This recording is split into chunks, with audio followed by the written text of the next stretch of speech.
Welcome to another deep dive. This time we're taking a look at OpenCoder, a new open source code LLM. I've been poring over this research paper you sent, and I've got to say, some of the stuff in here is pretty wild. Yeah, OpenCoder is definitely turning heads. The performance is impressive, no doubt, but honestly, it's the transparency that I think is the real game changer here. Right. Talk about a backstage pass. They're giving us the whole blueprint. Yeah, not just for building the model, for understanding how it works, too. And that's huge, especially when you look at some of the choices they made along the way, like with the data, for example. Yeah. Some pretty surprising stuff in there. Absolutely. It really challenges some of those assumptions we tend to have, like more data is always better, right? And the best models are built on the highest quality data. Cream of the crop kind of thinking. Exactly. But OpenCoder kind of throws a wrench in that. I mean, they've got this massive data set, refined code, 960 billion tokens, over 600 programming languages. It's enormous.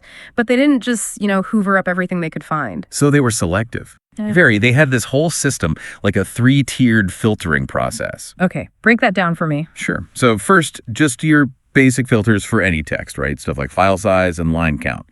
Got to keep things manageable. Makes sense. Then they got more specific with general code quality filters, looking at things like number of variables, average function length, making sure the code's not just gibberish. Right, got to weed out the spaghetti code. For sure. But here's where it gets interesting. The third level, all about language-specific rules. Okay, so tailored filters for each programming language. That seems like a lot of work. Oh, it was a massive undertaking, trust me. But it was crucial for building a data set that was truly representative. Can you give me an example? What would one of these language-specific filters look like? Okay, take Python. They filtered out files that had too many functions. Too many functions. Yeah, because that can sometimes mean the code's poorly formatted or overly simplistic. Like it's just a bunch of tiny functions, not a lot of complex logic going on. So they were going beyond just syntax, looking for good programming practices like elegant code. You'd think so, right? But here's the kicker. One of their findings really threw me for a loop. They tried filtering code based on GitHub star ratings, like how popular a project is. Figured highly starred code, that's got to be the good stuff. Right, the best of the best. Exactly. But it turns out it wasn't as effective as they thought. Really? Why not? I mean, wouldn't code from those, super popular repositories be considered higher quality? You'd assume so. But what they found was that data diversity actually trumps perceived quality. Interesting. Think about it. Even code that isn't considered best practice can still be functional, right? It can still solve problems. True. Sometimes the hacky solution is the one that gets the job done. Exactly.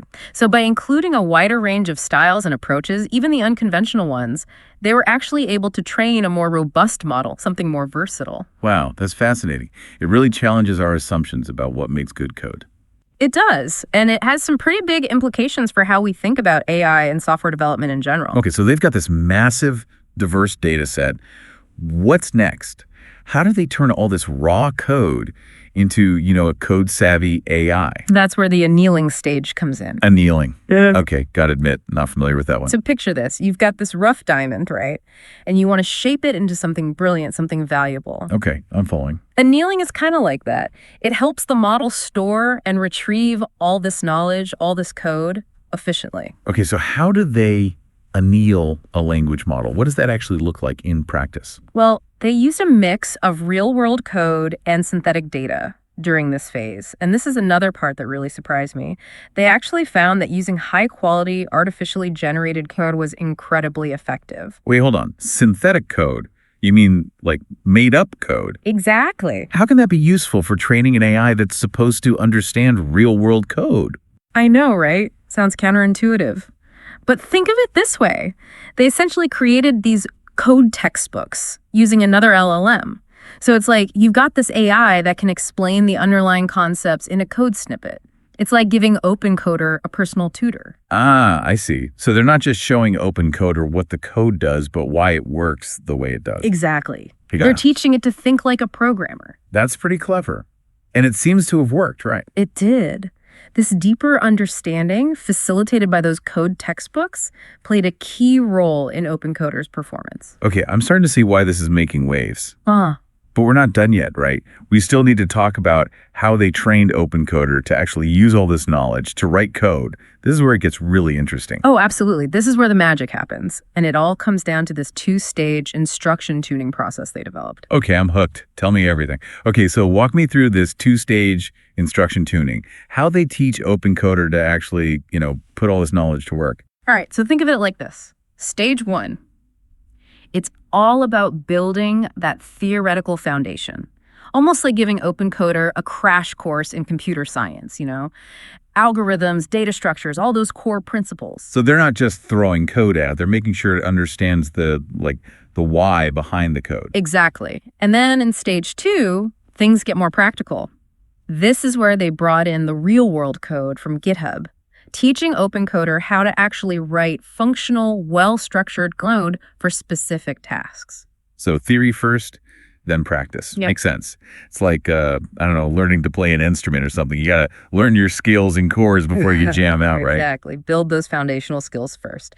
And this two-stage approach seems to have been really key. They actually compared it to just, throwing all the instruction data at it at once, and the two-stage method consistently performed better. Interesting. So it's not just about the amount of data, it's about the way it's structured, the way it's presented. Exactly. The order matters. So how did they test all this? How do you even measure the performance of a code LLM? They put it through a series of benchmarks, human evil and MBPP, for example. These are standardized tests designed to evaluate how well a code LLM can actually solve coding problems, the kind of human programmer might encounter. Ah, so like a coding exam for AI. You got it. And OpenCoder did remarkably well, especially on human evil. Spill the tea. What kind of scores are we talking about? Okay, so on human evil, it achieved a pass at 1 score of 83.5%. Pass at .1.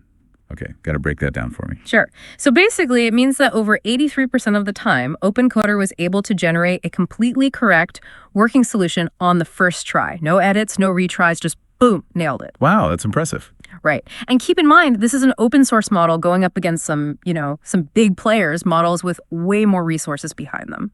So open source, high performing, and built on this foundation of diverse data and thoughtful training methods. I'm starting to see why people are so excited about this. It's a potential game changer, for sure. Yeah, no kidding. It makes you think about what the long-term impact of something like this could be. I mean, the possibilities are kind of mind-blowing. Totally. Think about it. What if highly specialized code LLMs were just readily available? Paint me a picture. Okay, so you could have a code LLM that's specifically trained to write secure financial software, or one that excels at building mobile games, or one that, helps scientists analyze data from telescopes. It's like an AI coding buddy for every need. That's wild. No more endlessly searching for solutions online. Just ask your AI pal for help. Exactly. And think about the impact on education, too.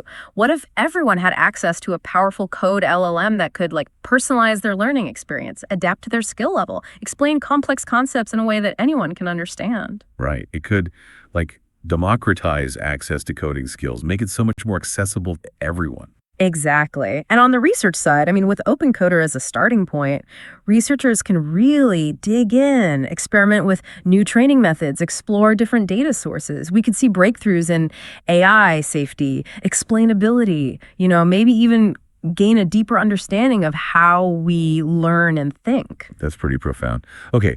Before we get too lost in the future, I want to go back to the research paper for a sec. There were some specific details about OpenCoder's development that I thought were super interesting. Oh, yeah. What caught your eye? So I was really curious about one specific detail in the paper. They spent a lot of time talking about data deduplication, which, sounds kind of technical, but it's actually super important, and their findings were kind of surprising. Yeah, so they compared different levels of deduplication. Yeah.